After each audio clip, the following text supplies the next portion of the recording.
8. Launch auto sequence has started. 6, 5, 4, 3, 2, 1. Go for launch.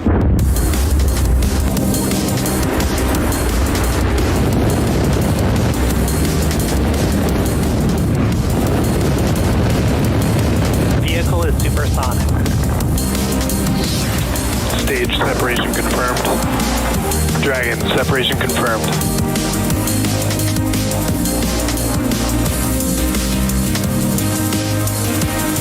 Stage 1 is transonic. Landing legs have deployed. And Falcon 9 has landed. Hello, everyone. You are looking at a live view of Falcon Heavy on historic Launch Complex 39A at Kennedy Space Center, awaiting liftoff at 5:56 p.m. Eastern Time. Welcome to our live webcast of the USSF-67 mission from SpaceX headquarters in Hawthorne, California. My name is Jesse Anderson. I'm a production engineering manager here at SpaceX, and I am so excited to be here with you today, bringing you coverage of our first Falcon Heavy mission this year and fifth of all time.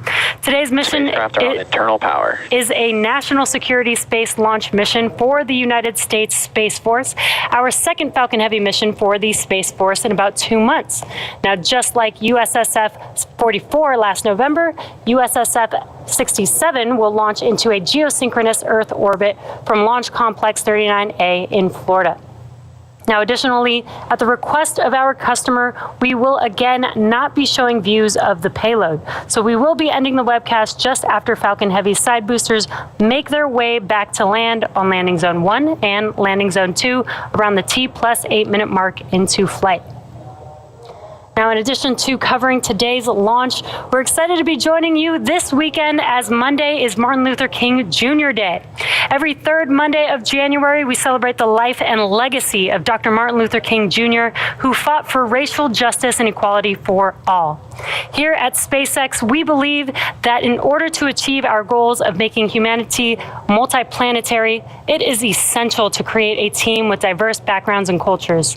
As we remember Dr. King's legacy this weekend, I hope that we can keep working towards furthering equality every day of the year. Now back to the mission at hand. At T-minus 13 minutes and counting, all systems are currently go for an on-time liftoff. The vehicle is nearly fully loaded with propellants and will complete at T-minus 2 minutes. The range is also green and ready to support. If for some reason we do not launch today, we do have a backup opportunity tomorrow at the same time.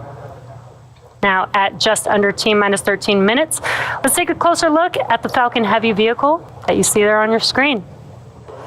Falcon Heavy is essentially 3 Falcon 9 rockets strapped together, which means it can carry much larger payloads, not only to Earth orbit, but to the Moon and Mars as well. Now, like Falcon 9, Falcon Heavy is a 2-stage launch vehicle. Now, the big difference is that the Falcon Heavy first stage is comprised of 3 cores, whereas Falcon 9 only has 1. Falcon Heavy has 28 engines in total. Each of these cores has 9 M1D engines, making for a total of 27 engines across all 3 boosters, which you can see there on your screen. The 28th engine is a Merlin vacuum engine on the second stage and will power the payload to its final targeted orbit.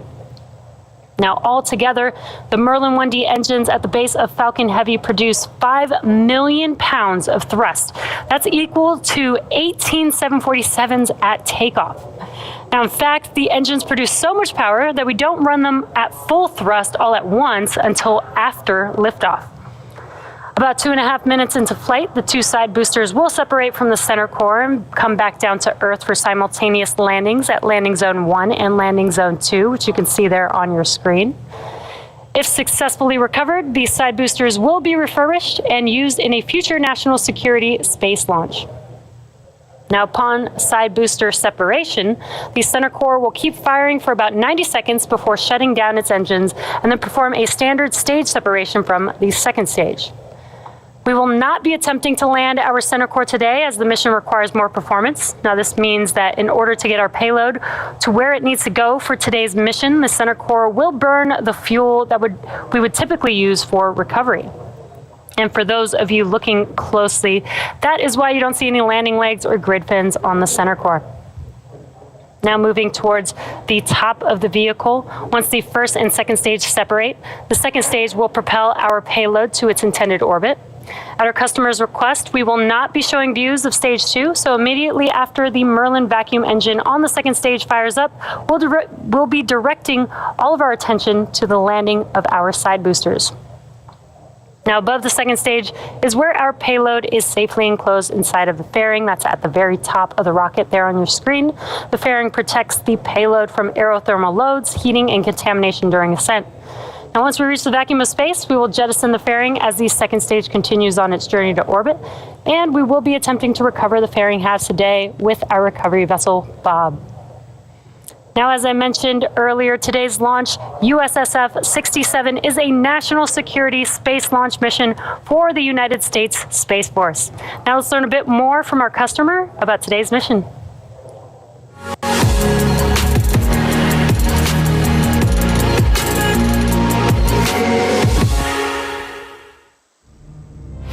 We depend on space every day to support our way of life, our supply chain, financial systems, weather tracking, and power grids, as well as air, land, and maritime infrastructure. Our U.S. military is the strongest and best equipped force in the world. In the heavily contested space domain, Space Systems Command leads a team of roughly 15,000 guardians, airmen, civilians, and contractors. Headquartered in El Segundo, California, our unbeatable team operates from multiple locations across the U.S. and includes 2 space launch deltas, SLD-45 at Patrick Space Force Base and SLD-30 at Vandenberg Space Force Base. Through unity of effort across the space acquisition enterprise, Space Systems Command delivers to warfighters integrated and resilient space capabilities through 5 program executive offices. Assured access to space, procures launch services and delivers on-orbit capabilities faster and more frequently than ever before, while sustaining ranges for the United States Space Force and commercial partners.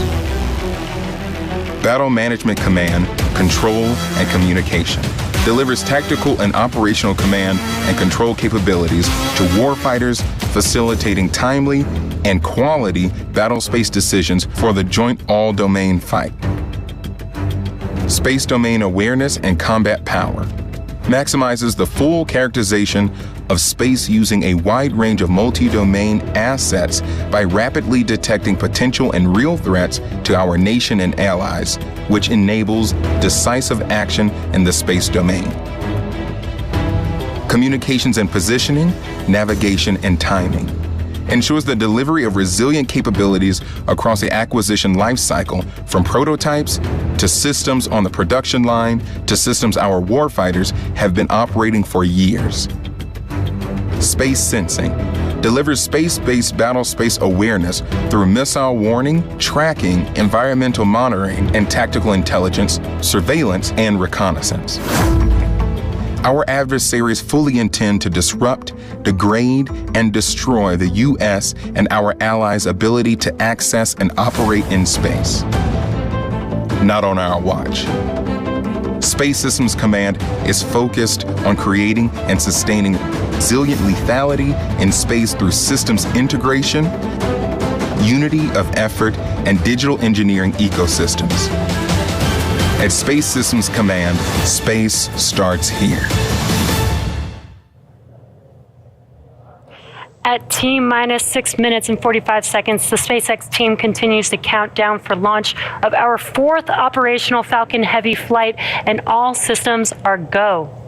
Following a successful static fire this past Tuesday, Falcon Heavy rolled out to the pad with the payload at 5:45 a.m. and went vertical about 4.5 hours later. Now, before we began the webcast, the SpaceX launch director... Booster RP1 load is complete. The SpaceX launch director polled the members of the launch team and got a go for propellant loading and launch. And we're currently loading propellant on all 3 first stage boosters as well as the second stage. Now you may be able to hear the live rocket sounds from our launch pad. The pops and hissing sounds that you hear are from propellant loading, as well as the launch mount and strong back that the propellant is going through. Falcon Heavy uses two propellants, a refined form of kerosene called RP1, or Rocket Propellant 1, as a fuel, and LOX, or liquid oxygen, as an oxidizer. Now, an oxidizer is a type of chemical that a fuel requires in order to burn. The liquid oxygen is chilled below its boiling point so that it has a much greater amount of mass per volume. So basically, we can load more of it into the vehicle. Our fuel is RP1, essentially a purified kerosene. It is safe, easily available, and has a lot of history. And in fact, the Saturn V first stage flown from this very pad on the moon missions also used liquid oxygen and kerosene. And in addition to these two propellants, we also use the chemical TTEB, or triethyl aluminum and triethyl borane, as an ignition source. The combustion of RP1 and liquid oxygen is what makes the rocket go, and it's the TTEB that sets the match to the propellant mix. Now, next up, the trusted structure next to the vehicle. Tanks are pressing for a strong back retract. And there's that call out just in time. The structure next to the vehicle is called the strong back, or the TE. And in preparation for retraction, the clamp arms will begin to open. There's clamp arms just there that you can see on your screen below the fairing. Those will begin to open up, and once they are fully open, Back retract in progress. once they are fully open, then the TE, or the transporter erector, can begin to retract away from the vehicle. And we did hear that call out that the TE retraction process has begun. Now, as I mentioned earlier, today's launch marks our second Falcon Heavy flight in just 11 weeks. And for those of you following along, a lot will happen in the first 4 minutes of flight. And there you can see on your screen that the clamp arms have begun to open. Once those are fully open, the TE can begin to retract away from the vehicle. Now again, a lot will happen in the first 4 minutes of flight. First, we will light the two side boosters, followed by booster lock float is complete. Followed by the center core. And about 40 seconds after liftoff, we will decrease power on the two side boosters to prepare for max Q, after which Falcon Heavy will throttle back up to full power on the side boosters. Now, 2 minutes into flight, we will... booster lock float is complete. 2 minutes into flight, we will again reduce thrust on the two side boosters, this time to decrease forces on the rocket structure, as the vehicle is now much lighter, but thrust is constant. Now, 2.5 minutes into flight, we will fully turn off the side boosters with booster engine cutoff, or what we call BECO. The pneumatic separation Center system. core lock float complete. Getting good calls. I'm going to pause for each one of those. The pneumatic separation system on the center core then unlocks the two side boosters and pushes them away. Now, once we are clear of the side boosters, the center core throttles up to full power until the center core shuts down with main engine cutoff, or what we call MECO, and then separates from the second stage around the 4 minute mark. And as a reminder, we will not be attempting to recover the center core today, as the mission requires more performance. Now, for those of you looking closely, this is why you don't see any landing legs or grid fins on the center core. And from this point on, very similar to a Falcon 9 mission, the side boosters will be making their way back down to Earth for recovery. The fairing will separate, and the second stage will take the USSF-67 payload out into space. Now, as a reminder, at the request of our customer, we will not be showing views of the payload, so we will be ending the webcast just after our side boosters. Stage 2 lock float complete. Just after our side boosters make their way back down to land on landing zone 1 and landing zone 2, a little after the T+8 minute mark into flight. And as we've mentioned before, launch is hard, and Falcon Heavy is no exception. We are essentially counting down 3 rockets simultaneously, so our team is going to be conservative in case anything pops up in the last couple minutes of the countdown. Now, if for some reason we don't launch today, we do have a backup opportunity tomorrow at the same time. And we did also hear those callouts that propellant loading is now complete on Falcon Heavy. Burn gas closeouts. So we are now going to vent out the liquid oxygen line on the transporter erector. Next up will be Falcon Heavy in startup, and that will be at the T-1 minute mark. That's where the internal flight computers take over the launch countdown.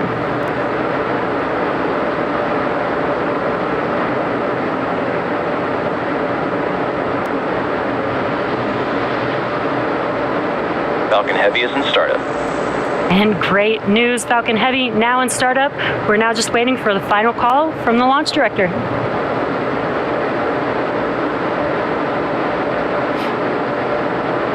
This is the mission director. Go for launch. And excellent news, all systems are go for launch of Falcon Heavy with USSF-67. T-minus 30 seconds.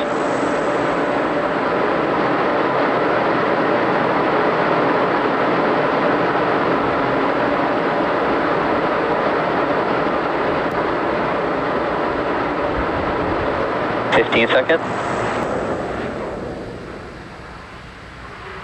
T-minus 10, 9, 8, 7, 6, 5, 4, 3, 2, 1. Engine full power. And liftoff of USSF-67. Go Falcon Heavy. Go Space Force.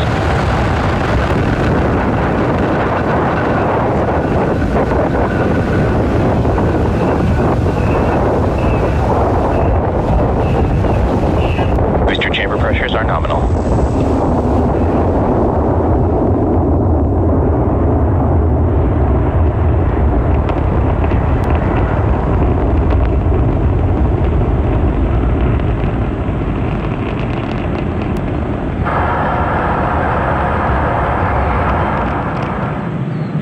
Plus 40 seconds into flight under the power of 5 million pounds of thrust. Power and telemetry nominal. Falcon Heavy is headed to space. Now we did throttle down the engines around the T plus 40 second Vehicle mark supersonic. in preparation for max Q. Max Q. And great call out there that we have passed through max Q. That's the largest mechanical stress on the vehicle on ascent.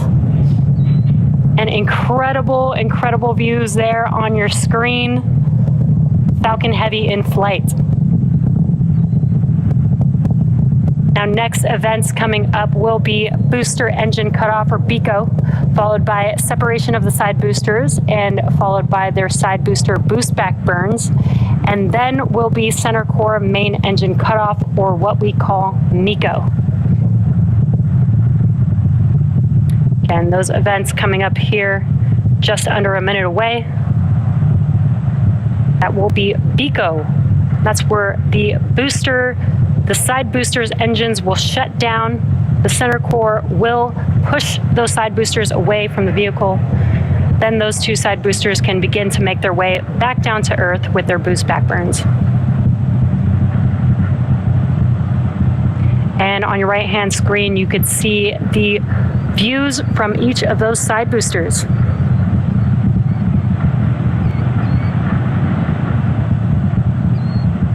Really incredible views here. Again, we will have BECO, side booster, boost back burn, followed by main engine cutoff of the center core here in just a few seconds.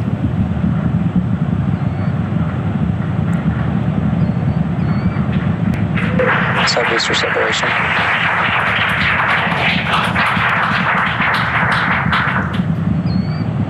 Side core booster startup. Incredible views. We just had BECO and separation of the side boosters, and you can see on your left-hand screen that the side boosters have lit back up. They are now in their boost back burn, making their way back down to Earth. Now, those side boosters are returning to Florida under the power of 3 engines. That's 3 of the 9 M1D engines. So next up will be the conclusion. Next up will be the conclusion of those side booster boost back burns, followed by MECO on the center core, as well as stage separation of the center core and the second stage, and then SES-1 or second stage engine start 1. Now, as I mentioned previously, per the request of our customer, we won't be showing second stage views after SES-1. And additionally, our center core or stage 1 is expendable today, so we will not be attempting to recover that vehicle, but we should have some great views like we are seeing right now. Core, boost back, shut down. We should have some great views of those side boosters touching down for landing. MECO. Stage separation confirmed. MVAC startup. And excellent views. We had the Stage 1 FTSSA has safed. We did have the shutdown of the Acquisition boost signal. back burn. We did have the shutdown of the boost back burns on the side boosters as well as MECO on that center core and stage separation.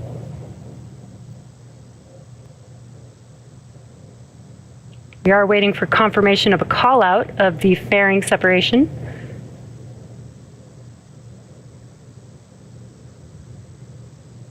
All vehicles are following nominal trajectories.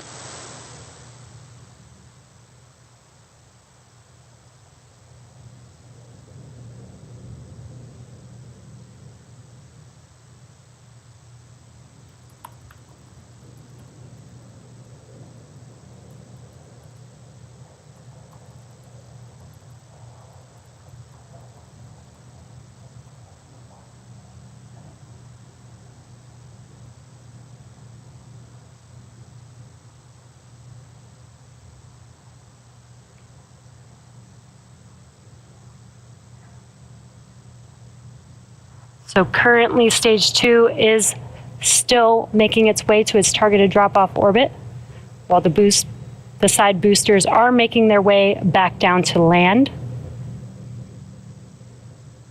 Again, these side boosters have another burn coming up. That will be the entry burn. That will be 3 of 9 M1D engines reigniting. That helps to slow the boosters down in preparation or as they re-enter the Earth's atmosphere.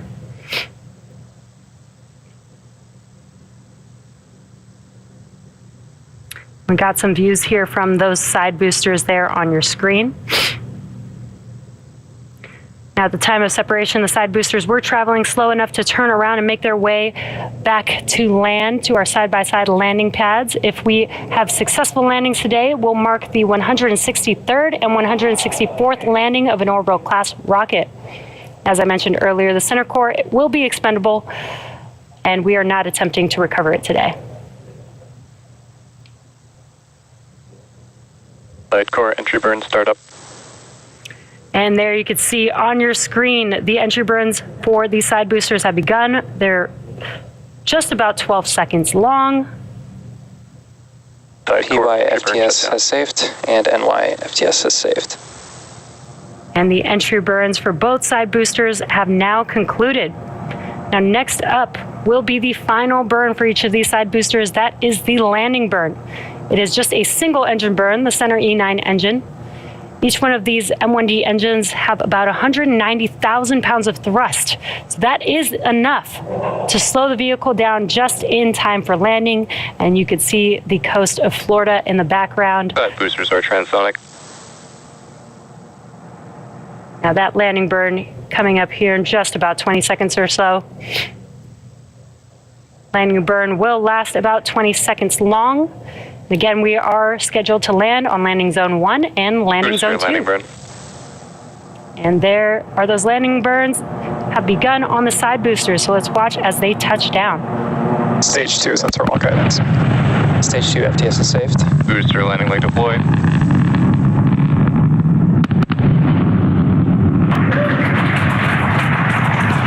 And what an incredible sight to see as we watch the side boosters touch down for landing.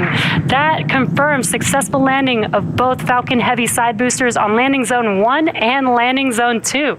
Now with these two side boosters, this marks the 163rd and 164th overall successful landing of an orbital class rocket. It's also the 25th landing on landing zone 1 and the 6th landing on landing zone 2.